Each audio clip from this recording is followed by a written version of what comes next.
Hi friends, నేను మీ కృష్ణ. ఈరోజు వీడియోలో ఏపీ డిఎస్సి 2024 6100 పోస్టులతో డిఎస్సి నిర్వహించాలని నిన్న క్యాబినెట్ మీటింగ్లో సీఎం గారు నిర్ణయించారు. పోస్టులు చూస్తే చాలా తక్కువగా ఉన్నాయి, కానీ దానికి ప్రిపేర్ అయిన వాళ్ళు చూస్తే కొన్ని లక్షల్లో ఉన్నారు. వాళ్ళందరినీ దాటుకొని నేను జాబ్ సాధించగలనా లేదా, ఇప్పుడు ఏం చేయాలి అని చాలామందికి మనసులో ఒక డౌట్ రావచ్చు. మీరు జాబ్ సాధించగలరా లేదా అనేది ఈ వీడియోలో చూద్దాం. ముందుగా ఈ వీడియోని మీరు మొదటిసారి చూస్తున్నట్లయితే మన ఛానల్ని సబ్స్క్రైబ్ చేసుకోండి. ఇప్పుడు టాపిక్లోకి వెళ్దాం. 4.5 ఏళ్ళగా పోరాడగా డిఎస్సి ఇవ్వాలని పోరాడగా సీఎం గారు ఎలక్షన్కి ముందు 6100 పోస్టులు ఇస్తామని నిర్ణయించారు. అంటే మెగా డిఎస్సి ఇస్తాం, అదిగో డిఎస్సి ఇదిగో డిఎస్సి, 10,000 జాబులు 15,000 కంటే ఎక్కువే ఉంటాయి అని ఈ 4.5 సంవత్సరాల్లో చెప్పి చివరికి ఎన్ని పోస్టులు ఇచ్చారంటే 6,100 పోస్టులు. అంటే చాలా తక్కువ. ఎందుకంటే ఈ డిఎస్సికి ప్రిపేర్ అయ్యే వాళ్ళు ఎంతమంది ఉన్నారు, కొన్ని లక్షల్లో ఉన్నారు. ఈ 4.5 ఏళ్ళలో కూడా ఎంతమంది డైట్ చేసి ఉంటారు, ఎంతమంది బీఈడి చేసి ఉంటారు, ఎన్ని వేల మంది రిలీవ్ అయి ఉంటారు. వీళ్ళందరూ కూడా డిఎస్సికి పోటీకి వస్తారు. సో ఇన్ని లక్షల మందిలో నేను వీళ్ళందరినీ దాటుకొని జాబ్ సాధించగలరా అనేది చాలామందికి డౌట్ ఉండొచ్చు. డౌట్ కాదు, నిజానికి ఒక రకంగా భయం, మనసులో ఒక భయం స్టార్ట్ అవుతుంది. ఎందుకంటే ఈ 3-4 సంవత్సరాల నుంచి చాలామంది ప్రిపేర్ అవుతున్న వాళ్ళు ఉంటారు. డిఎస్సి మీద ఆధారపడి ఏ పని చేయకుండా, అంటే ఇంకా డిఎస్సి ఒకటే ఇంకా వాళ్ళకి. కోచింగ్ సెంటర్లోనే ఎక్కడో రూమ్ తీసుకొని ఏ పనికి వెళ్లకుండా ఇంట్లో వాళ్ళు డబ్బులు పంపిస్తుంటే కష్టపడి చదువుతున్న వాళ్ళు ఉంటారు. ఇంట్లో వాళ్ళు కూడా వాళ్ళ మీద నమ్మకంతో వాళ్ళు కష్టపడిన డబ్బులన్నీ వీళ్ళకి పంపిస్తూ రూమ్ రెంట్లని, ఫీజులని, ఎగ్జామ్ ఫీజులని, కోచింగ్ సెంటర్ ఫీజులని ఈ విధంగా కడుతూ ఉంటారు.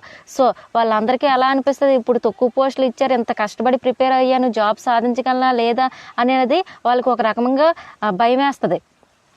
సో ఫ్రెండ్స్, ఈ 2-3 సంవత్సరాల్లో ఫ్రెష్గా రిలీజ్ అయిన వాళ్ళు ఉంటారు కదా, డైట్ కానీ బీఈడి కానీ చదివిన వాళ్ళు మాత్రం మీకు పోటీ రాలేరు ఫ్రెండ్స్. ఎందుకంటే 4-5 సంవత్సరాల నుంచి మీరు ప్రిపేర్ అవుతూ ఉంటుంటారు. వీళ్ళు రీసెంట్గా రిలీవ్ అయిన వాళ్ళు, వీళ్ళకి టెట్ అంటే ఏంటి, డిఎస్సి అంటే ఏంటి అనేది పెద్ద అవగాహన ఉండదు. ఇప్పుడు టెట్కి ఎన్ని మార్క్స్ ఉంటాయి, ఎన్ని సబ్జెక్టులు ఉంటాయి, డిఎస్సికి ఎన్ని మార్క్స్ ఉంటుంది, ఎంతకి నిర్వహిస్తారు, ఎన్ని సబ్జెక్టులు ఉంటాయి, ప్రతి సబ్జెక్టులో 38 మార్క్స్కి పెడగాగి, ఇవేమీ పెద్ద అవగాహన ఉండదు.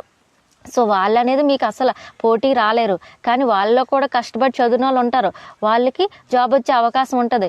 సో వీళ్ళు మొత్తం కలిపి కొన్ని లక్షల మంది ఉన్నారు ఇప్పుడు డిఎస్సికి ప్రిపేర్ అయిన వాళ్ళు. ఎంతమందిలో నేను జాబ్ సాధించగలనా అనే డౌట్ ఉండొచ్చు. ఇప్పుడు వరకు నేను చేసిన ప్రిపరేషన్ అంతా వృధేనా, ఇంత కష్టపడి ఇన్ని డబ్బులు అయ్యా, ఇప్పుడు వరకు రూముల్లో ఉండి కష్టపడి చదివాను, లేకపోతే హాస్టల్లోనో కోచింగ్ సెంటర్లోనో ఫీజులు కడుతూ ఇప్పుడు వరకు ఇంత కష్టపడి చదువు, ఇంటికి జాబ్ లేకుండానే వెళ్ళాలా, ఈ జాబ్ రాదేమో, ఇన్ని లక్షల మంది ఉన్నారు, నాకు ఎలా వస్తుంది అనే ఆలోచన మీ మైండ్లో ఉంటే మాత్రం తీసేయండి ఫ్రెండ్స్ ఇప్పుడే. ఎందుకంటే మీ కాన్ఫిడెన్సే మీ బలం, మీ మీద మీకున్న నమ్మకమే మిమ్మల్ని గెలిపిస్తుంది. కొంచెం కాన్ఫిడెన్స్ లూజ్ అయినా సరే చదువు మీద మీ ఫోకస్ తగ్గిపోతుంది. ఇప్పుడు వరకు మీరు పెట్టుకున్న గోల్కి మీరు దూరంగా వెళ్ళిపోవాల్సి ఉంటుంది. అంటే ఇప్పుడు వరకు కొంచెం దగ్గరగా వచ్చారు, దగ్గరలోనే ఉంది, డిఎస్సి కనబడుతుంది. కానీ మీరు ఏం చేశారు, మీ కాన్ఫిడెన్స్ లూజ్ అయ్యారనుకోండి, దాన్ని చేరుకునే మార్గం కూడా మూసుకుపోతుంది.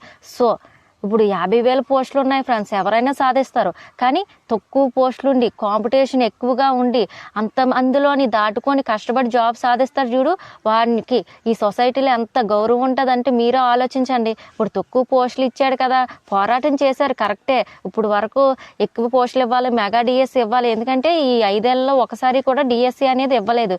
సో ఎక్కువ పోస్టులు ఇవ్వాలి, కానీ సీఎం గారు ఇవ్వలేదు, తక్కువ పోస్టులే ఇచ్చారు. అలాని మనం చదవడం మానేస్తామా, ఎగ్జామ్ రాయడం మానేస్తామా? మానేలేం కదా. ఎన్ని ఇచ్చినా సరే మనం ఇప్పుడు వరకు చదివాం కదా, రాయాలన్న ఉద్దేశంతో వెళ్ళి రాస్తాం. కానీ ఏంటి, ఈ తక్కువ పోస్టులు ఇచ్చేసరికి మన కాన్ఫిడెన్స్ తగ్గిపోద్ది. మన కాన్ఫిడెన్స్ తగ్గితే చదువు మీద ఫోకస్ కూడా తగ్గిపోద్ది. ఇప్పుడు వరకు ఎంత కష్టపడి చదివి ఇప్పుడు మీరు ఫోకస్ తగ్గిపోతే ఎలా ఉంటుంది ఫ్రెండ్స్? ఇప్పుడు వరకు మీకు ఎలా అన్న జాబ్ సాధించే ఇంటికి వెళ్తాను అన్న కాన్ఫిడెన్స్తో ఉండుంటారు. ఈ పోస్టులు చూసి ఇంక నేను జాబ్ సాధించలేనేమో అనే ఒక అవగాహన వచ్చిందంటే, అంటే ఒక ఆలోచన వచ్చిందంటే మనసులో మనకు ఎలా అనిపిస్తుంది అంటే చదవడం కూడా వృధే. ఇంకా కొంతమంది ఉంటారు పక్క నుంచి, తక్కువ పోస్టులే కదరా, ఎందుకురా చదువుతున్నావు, ఇంకెందుకులే చదవడం వేస్ట్ అని కొంచెం మన కాన్ఫిడెన్స్ లూజ్ చేసే వాళ్ళు ఉంటారు. అలాంటి వాళ్ళు ఉంటే అలాంటి వాళ్ళకి దూరంగా ఉండండి ఫ్రెండ్స్. ఎందుకంటే ఎన్ని పోస్టులు ఇచ్చినా సరే మీకు కావాల్సింది ఒకే ఒక పోస్టు. ఇప్పుడు 50,000లో మీకు కావాల్సిన ఒక పోస్ట్ కోసం కొంచెం మరీ అంత ఎక్కువ కష్టపడకపోయినా జాబ్ వచ్చేస్తుంది. కానీ 6,100లో మీకు కావాల్సిన ఒక పోస్ట్ కోసం ఇన్ని లక్షల మందిని దాటి వెళ్ళాలంటే మీరు అంత ఎక్కువగా చదవాలి. ఇప్పుడు వరకు మీరు ఒక 6 గంటలు పడుకుంటే 5 గంటలే పడుకోవాలి, 5 గంటలు పడుకున్నా 4 గంటలే పడుకుండాలి. మీ బ్రేక్ టైం ఒక 3 అవర్స్ పెట్టుకుంటే 2 అవర్సే పెట్టుకోండి.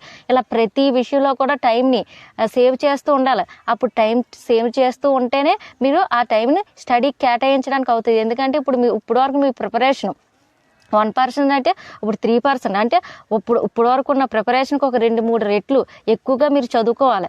ఎందుకంటే ఇంక ఇదే లాస్ట్ స్టేజ్, ఇంకా ఇది సాధించకపోతే నేను ఇంక సాధించలేను అని ఒక ఆలోచన మైండ్లో పెట్టుకోండి. నేను జాబ్తోనే ఇంటికి వెళ్ళాలి, ఖచ్చితంగా డిఎస్సి ఎగ్జామ్ అయిపోయిన తర్వాత లిస్టులో నా పేరు ఉండాలి అనే ఆలోచన మీ మైండ్లో పెట్టుకోండి. అదే మీ మైండ్కి ప్రతిసారి గుర్తు చేస్తూ ఉండండి. అది అలసిపోతూ ఉంటుంది, ఇంకా చాలే చదవకు అని మనం ఇన్నర్గా చెప్తూ ఉంటుంది. అయినా సరే మీరు దాని మాట వినకూడదు. ఈ ఒక్కసారికి ఈ 4 months లేకపోతే ఈ 5 months, ఈ 5 months వరకు ఓపిక పట్టు. ఇంతవరకు నేను కష్టపడి చదివాను కదా, ఈ 5 months కూడా ఓపిక పట్టు.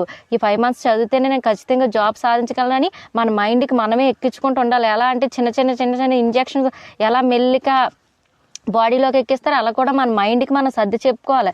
ఈ 4 నెలల్లో లేకపోతే ఈ 5 నెలల్లో ఇప్పుడు వరకు కష్టపడి చదివాం కదా, ఈ 5 నెలల్లో కొంచెం ఓపిక పట్టు. నన్ను అస్సలు అంటే ఖచ్చితంగా అలసిపోతూ ఉంటారు. ఇప్పుడు తక్కువ టైం నిద్రపోయారంటే అది అంటే ఒక నైట్ సరిగ్గా నిద్ర లేకపోతే 15 రోజులు ఆ వీక్నెస్ ఉంటానే ఉంటుందంట ఫ్రెండ్స్. కానీ ఏం చేయాలో తప్పదు.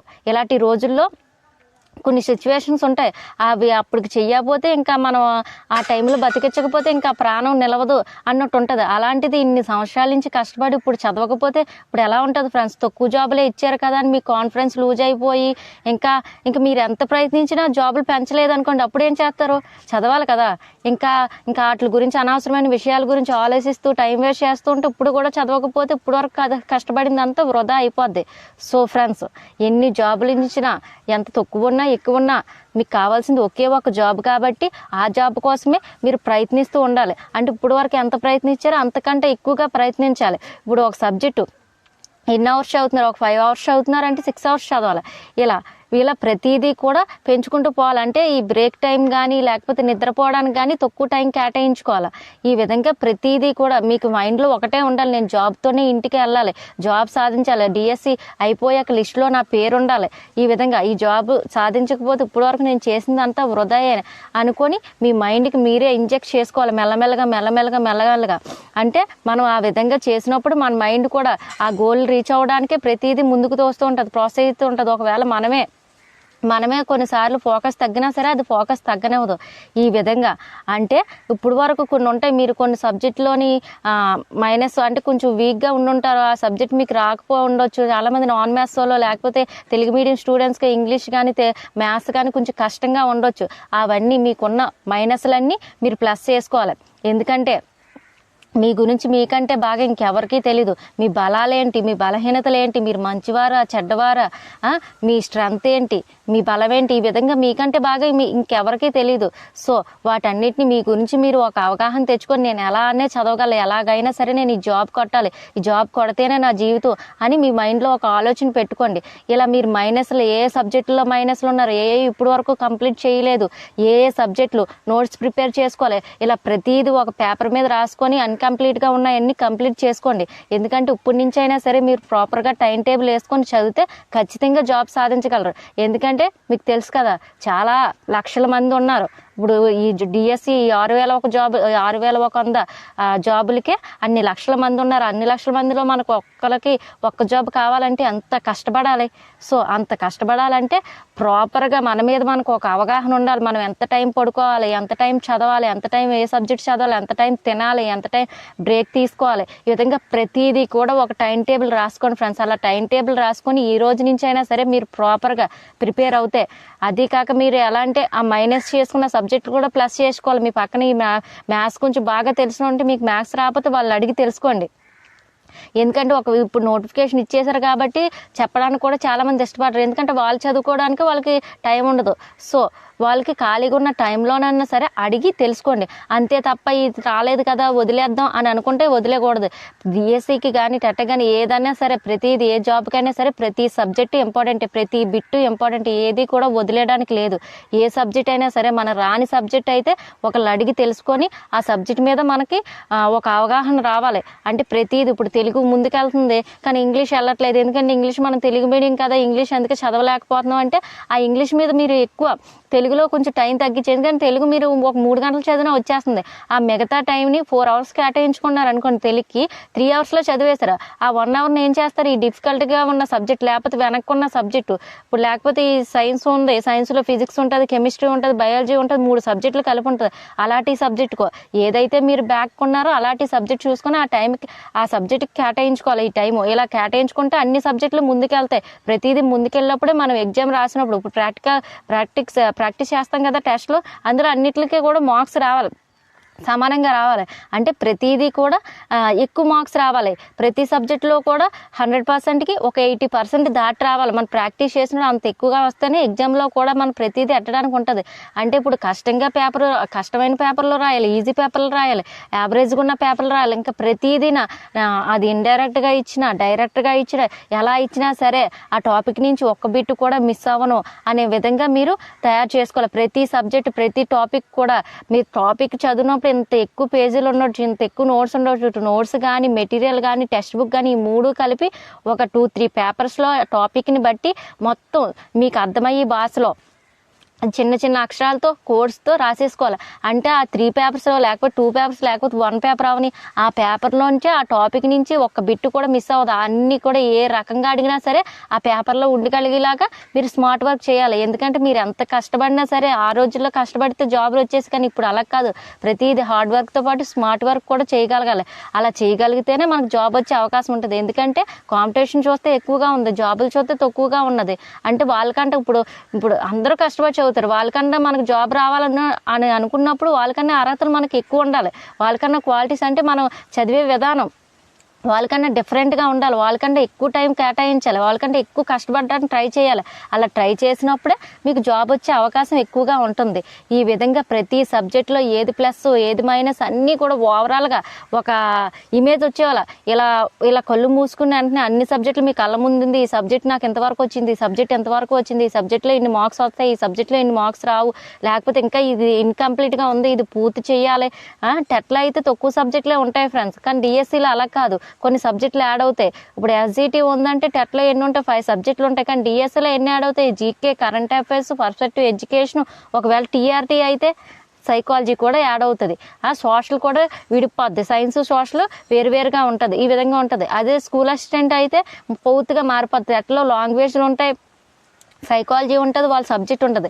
కానీ డిఎస్సికి మాత్రం లాంగ్వేజ్లు ఉండవు, సైకాలజీ ఉండదు, ఓన్లీ వాళ్ళ subject GK, current affairs, perspective education. So ఈ విధంగా ఉంటుంది. అంటే మీకు మీ సబ్జెక్టులో ఏ ప్లస్లో ఏ మైనస్లో మీకు ఒక అవగాహన ఉన్నప్పుడే ఆ సబ్జెక్ట్ని ముందుకు తీసుకెళ్ళడానికి మీరు ప్రయత్నించగలరు. ఇవన్నీ మీకు కూడా మీరు ఒక పేపర్ మీద రాసుకోండి. ఇంక ఎన్ని పోస్టులు ఇచ్చినా సరే మీరు ఎగ్జామ్ రాయక తప్పదు. కాబట్టి ఎన్ని పోస్టులు ఇచ్చినా మీకు జాబ్ రావాలి అనుకున్నప్పుడు మీ మీద మీరు నమ్మకంతో ఖచ్చితంగా జాబ్ సాధించగలరు. ఎందుకంటే పాజిటివ్గా ఉంటేనే మన చుట్టూ కూడా పాజిటివ్గా జరుగుతాయంట ఫ్రెండ్స్. అంటే మన ఆలోచనలు పాజిటివ్గా ఉంటేనే మన జరిగే పనులు కూడా పాజిటివ్గా ఉంటాయి. మనం నెగిటివ్గా ఉంటే అంటే నాకు జాబ్ రాదేమో, నేను సాధించలేనేమో, ఇంకా నా ప్రయత్నం అంతా వృధాయేనేమో అని నువ్వు అనుకున్నంతసేపు నువ్వు సాధించలేవు. నేను సాధించగలను, ఎలా అయినా సాధించగలను, ఎంత కష్టమైనా సరే దాన్ని దాటుకొని నేను సాధించగలను. ఇంకా పోరాడం కానీ ఇంకా గవర్నమెంట్ ఇవ్వకపోతే ఏం చేయలేం కదా, తక్కువ పోస్టులు అయినా సరే రాయాల్సి వస్తుంది, దానికే అడ్జస్ట్ అవ్వాల్సి వస్తుంది కొన్ని పరిస్థితుల్లో. సో ఫ్రెండ్స్ అవన్నీ పక్కన పడేసి మీ అలాంటి నెగిటివ్ ఆలోచనలన్నీ మీ మైండ్లో వస్తే పక్కన తీసేయండి ఫ్రెండ్స్. ఎన్ని జాబులు ఉన్నా సరే మీకు కావాల్సింది ఒక్కటే జాబ్, లిస్టులో మీ పేరు ఉండాలి. మీరు ఇంటికి వెళ్ళేటప్పుడు జాబ్తోనే తిరిగి వెళ్ళాలి. మీకు తెలుసు కదా మీ పేరెంట్స్ ఎంత కష్టపడి మిమ్మల్ని చదివిస్తున్నారో. ఇప్పుడు వరకు వెయిట్ చేశారంటే మీ మీద మీ నమ్మకంతోనే కదా, మీకు జాబ్ వస్తుందని నమ్మకంతోనే కదా. ఇప్పుడు మాత్రం మీ కాన్ఫిడెన్స్ లూజ్ అవ్వకండి.